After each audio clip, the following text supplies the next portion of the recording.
Welcome to the Early Educator Podcast. We talk about everything that you need when it comes to growing your business, overcoming obstacles, and making an impact on not only the children in your care, but to your community and your family. My name is Blake. Sorry about that. And with me today, I have Rhonda. She's a manager here at Our Daily Bread. Rhonda, thank you so much for being on the podcast. Thank you. Yeah, for sure. And so, but yeah, today, like I said, we're going to talk about just communication inside of the childcare facilities, just the importance of it, and just how that can really just boost your site, really. And so, I guess for Rhonda, I guess the first question I have, how does like the effective communication with like parents and guardians, how does that help like contribute to like a positive and thriving environment in like a childcare facility? I think communication is so important in building relationships with educators and parents. Again, parents are trusting educators to take care of their most precious possession. Yeah. And parents also have expectations with the educators, have expectations of the parents of, making sure that they're communicating all the needs of their children as well. Yeah, definitely. That's awesome. So, in what ways would you say that like clear and regular communication between like childcare providers and parents, how do you think that helps establish like the trust and like the sense of like, this facility, like we're partners together, like what will help, how does that help to basically create that trust, I guess?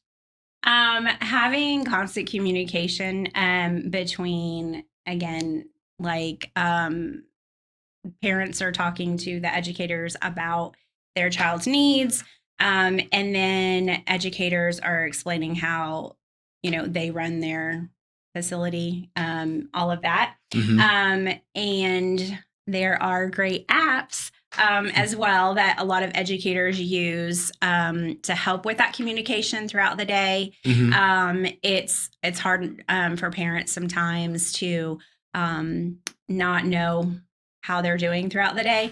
Yeah. And so companies created apps that educators have also decided to use. There's like Brightwheel, ProCare, Hi Mama. There's a few others out there as well, but they all basically do the same thing. The educator can kind of record what the children ate, how they ate, the activities that they do throughout the day. And then there's a great feature with messages that educators can message the parents and let them know if their child is having a rough time, or if they hit a milestone that parents were kind of worried about them getting, not major milestones, but something like parents are like, watch out, they're going to be doing this any day now. Those kind of things. And so the parents don't feel like, oh man, they missed out on the whole, event. Yeah. Cause I remember once, me and my wife and I were looking at daycares, and lady told us about an app like that. And we were like, oh, this is awesome. This is sweet. We didn't know it existed. And but then my wife was admitting, like, what about like major milestones? Like they start walking. She's like, we won't tell you about that. We're like, okay, that's great. Because like, for me, I'm like, oh yeah, I missed it. But it is what it is. But my wife would be devastated. It would be the worst. Yeah. Oh man. She'd still talk about it like years later, probably. But that's great. So what would you say are like the rippling effects of like this trust on the children's well-being and development, would you say? Like with great communication and without great communication. With great communication, there's that connection between educator and parents. There's that trust building. With the more you communicate, the more they trust each other. And then without something like that, you're not fully understanding what they're trying to tell you. Mm. Like I said, without something like the apps, drop off in the morning is so quick. Mm-hmm. Pickup is so quick. Like, you drop off in a hurry, you have to get to work. The parents do, and then they pick up their kids. They might have older kids that have to run to like sports or just get home and make dinner. Yeah.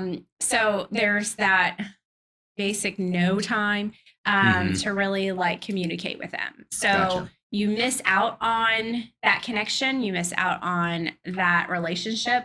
Mm-hmm. And so things might happen throughout the day. And then you're basically are like, I don't have anybody to ask, or I don't know how to, contact them about these things. So making, again, for the educators to make the parents, feel comfortable, like, Mm-hmm. You have any questions, kind of having an open door policy. And then parents, again, taking advantage of that, like making sure, aside from the app and then the messages, we all know, like text messages and things kind of get understood differently, because Yeah. I can mean something and you would read it and take it a different way. True. So having that one-on-one is another reason why I think parent meetings are great to have. And some facilities adopt that by having, a certain scheduled time to have parents sign up for different times to come in. But also there's when typically when they first sign up to start at a facility, they have that meeting so that they can, clearly understand the center's handbook, the parents, the educators' expectation of the parents, and then parents can express their needs and their child's needs, and if there's any special diets or allergies, we all know about milk allergies and things like that are so common. So again, like making sure that there is that time to spend and then make that connection. Yeah. That's a really good point. Yeah, those are really good points. See, is there any other sources of like technology or things that you think, tools even, that you think educators could use besides like the apps you mentioned? Well, as far as like there used to be like the paper copies of forms and things like that. Phone calls, I think, are still, a perfect way of communicating too. Maybe like those bigger, kind of more important kind of communicating points. Like obviously if a child gets hurt or something, then the educator is going to call instead of just sending a message. And then parents like receive that a little bit better, even if it's something like their child got bit, but it didn't break the skin. It's, but it's something that happened that, the educator would fill out an incident report and thing like that. But calling the parent, that means a whole lot to them, that they are like getting that information before they come and pick up. Cause if they come and pick up and then like see, oh my gosh, it's going to be like a bigger deal than being kind of warned beforehand. And then obviously if it's something, major injury or something like that, that's required that they call. But I think the whole thing about communication and like building that relationship is also to think, like, how would you feel? Like, and I want to be informed. So, the educator is like, okay, I'm going to be that over informed. I don't think that is the word. Over communicate. I don't believe in over communicating either. You can never over communicate. Because that just builds on top of that relationship of making that connection and making sure that communication is clear. And everybody understands. Definitely. Just from that, like from like a broader perspective, how would you say like fostering that effective communication between like childcare facilities and parents contribute to building like a sense of community, and how can that like sense of community impact like the overall growth and success, would you say, of like the childcare site? Um, well, I mean, I think too, like bringing parents in, um, into like having like more than just a parent meeting, Hmm. having what's the word I'm trying to think It's like a of? conference or something like that. Um, well, having them as part of like the board, like a parent board. Okay. Yeah. Um, again, to kind of not necessarily just kind of be part of how the facility runs different things. So, Okay. and then a lot of times parents can contribute to that because they have community ties.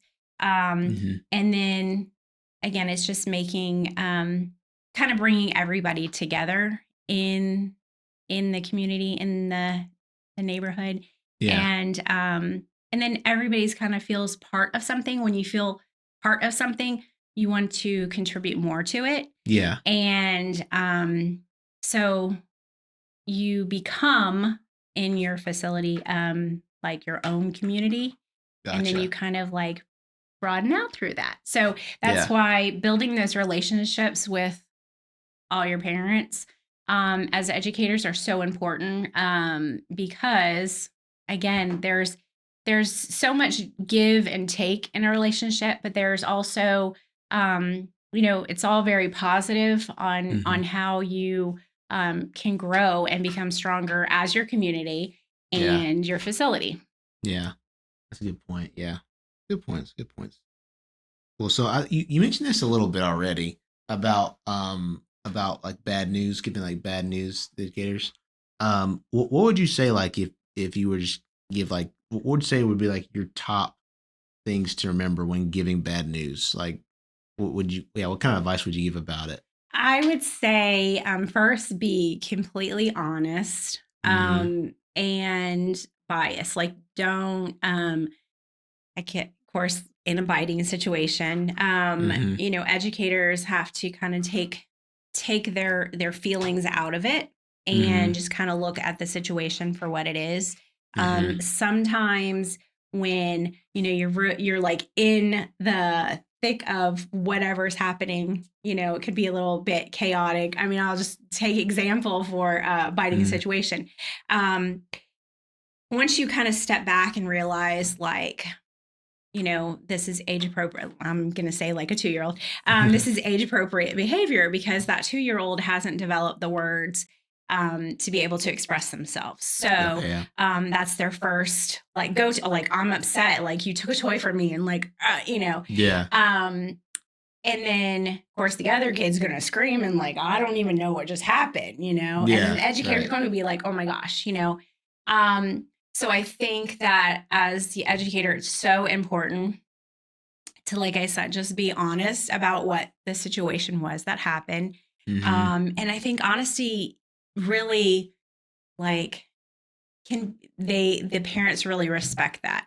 They don't want you to Mm-hmm. sugarcoat anything. They don't want you to like beat around the bush. Yeah. You just say, this is what happened. And ultimately they want to know if their child's okay. Mm. Any Yeah. anything that happens, and then even if the child broke the skin, they broke the skin, we washed it, we took care of it, we loved on him, Yeah. he's happy, he's okay now. Yep.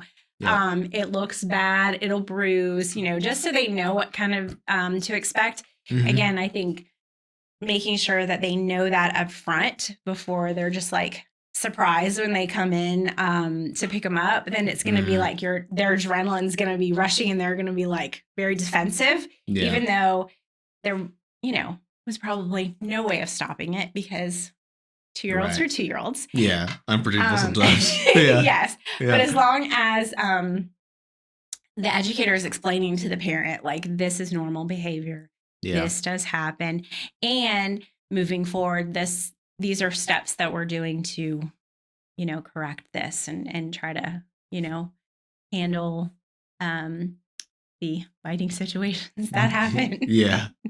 Gotcha. Well, cool. I think those are the main questions I had. Do you have any other thoughts or things you want to mention at all? I don't know. I just keep on saying communication is so important. Good. But it really is. Like I'm very very excited about communication because that is the key component to anything, to any relationship, to Yeah. any business. Being clear in that communication is going to make a world of difference. Yeah. And then again, like I said, building those relationships with not just parents and educators, but like we mentioned, the community surrounding Yeah. the centers is going to help out the business as well. Yeah. You can kind of like everybody's part of everybody. Yeah. And it's a team effort to kind of have that area grow, Yeah. and it's also, you know, give and take with within the community. So it all starts with communication. Yeah. Gotcha. See, I will say, I ask one thing. Do you know of anything that facilities can do to help grow like the relationship with their parents? Not just like as far as like better communication, but any ways that they can grow that relationship with parents? Anything like that? I would say having more parent meetings, Hmm. asking for parents' opinions on things. Now, Okay. not necessarily when I say that, I know educators are gonna be like, "Whoa," but parents do, and then getting that feedback. Ah, Again, I think feedback is so important. Maybe educators, you know, have been doing something the same way for several years. mhm. And sometimes it works, sometimes it doesn't, but getting that fresh opinion, that fresh, you know, feedback from parents Mhm. on things that they hadn't even thought of.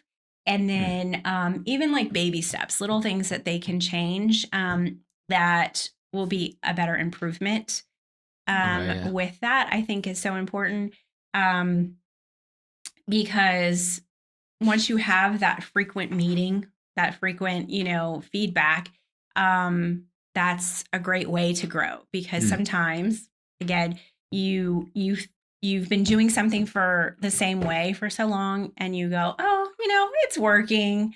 Yeah. But you don't necessarily have that growth mindset Okay. and somebody's, you know, difference of opinion in a positive way. Yeah. Right. Their different perspective is what I should say. Their different Gotcha. perspective will help you kind of broaden your horizons and think of something new Yeah. that maybe you hadn't thought about before. And again, getting everybody involved can take it in a positive direction. Yeah. Cool. That's a really good idea. It's a really good idea. All right. Well, I think that's all things questions I had. But yeah, thank you so much for being on here. Really appreciate your knowledge on communication and just how important it is. Um, and yeah, if you guys have any tips too, please tell us in the comments and stuff. If you guys have anything that's worked out for you all, or anything you want to add. And yeah, Rhonda, thank you again. Do you have anything else you want to say? No, thank You you so good? much for me being on here. I'm so excited. Yeah, that's awesome. Yeah. Well, guys, thank you so much for watching, and we'll catch you guys in the next episode. All right. Have a good one.